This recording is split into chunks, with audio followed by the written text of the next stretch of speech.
اس لیے کہ آج کل یہ رواج ہے کہ لمبی گفتگو ہوتی ہے، اور اس لیے لمبی گفتگو ہوتی ہے اس لیے کہ سامنے والے جو سننے والے ہوتے ہیں، اگر وہ 1 منٹ بات سن کے عمل کے لیے کھڑے ہو جائیں اور عمل کرنے کی قسم کھا لیں تو پھر لمبی بات نہیں کہی جائے گی۔ لیکن لمبی بات اس لیے ہوتی ہے کہ بے شمار باتیں کی جاتی ہے، بے شمار علماء کرام آتے ہیں اور اپنی اپنی باتیں پیش کرتے ہیں، لیکن جائزہ لیا جاتا ہے تو پتہ چلتا ہے کہ تمام باتیں بالکل خالی چلی گئی، عمل کا نام و نشان نہیں ملتا۔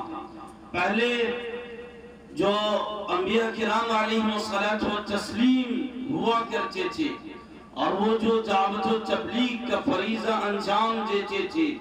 ان کی تقریریں اگر آپ سنیں گے تو چونک جائیں گے،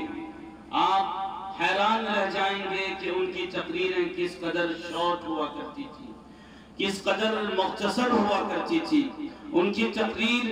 30 سیکنڈ، 1 منٹ، 2 منٹ، اسی طریقے سے زیادہ 5 منٹ کی ہوا کرتی تھی، بہت ہی مختصر تقریر ہوا کرتی تھی۔ کیوں؟ اس لیے کہ ان کے جو سامعین تھے، ان کو جو سننے والے تھے، وہ صحابہ کرام کی مقدس اور پاکیزہ جماعت ہوا کرتی تھی، جو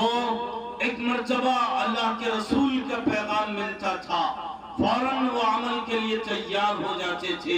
اس لیے اور حضور پاک صلی اللہ علیہ وسلم زیادہ گفتگو نہیں فرماتے تھے، اس لیے کہ وہ سامعین بہت ہی اچھوتے سامعین تھے، وہ سامعین ایسے ہوا کرتے تھے، اللہ کے رسول جب کوئی پیغام دیتے فوراً وہ قبول کر لیتے، اور اس طریقے سے قبول کرتے تھے، وہ کہتے تھے زندگی چلی جائے گی، کوئی بھی چیز پیچھے رہ جائے گی، یہ تو ہو سکتا ہے، لیکن اللہ کے رسول کے پیغام کو ٹھکرایا نہیں جائے گا۔ لہٰذا اسی وجہ سے اس وقت کی تقریر بالکل مختصر ہوتی تھی، شارٹ ہوتی تھی۔ اگر آج لانگ اور لمبی تقریر ہوتی ہے تو علماء کرام کی وجہ سے نہیں، سامعین کی وجہ سے ہوتی ہے، اس لیے کہ سامعین کو علماء کرام بار بار سمجھانا چاہتے ہیں، بار بار اللہ اور رسول کا پیغام انہیں بتانا چاہتے ہیں، لیکن وہ سن لیتے ہیں اور انسنی کر دیتے ہیں،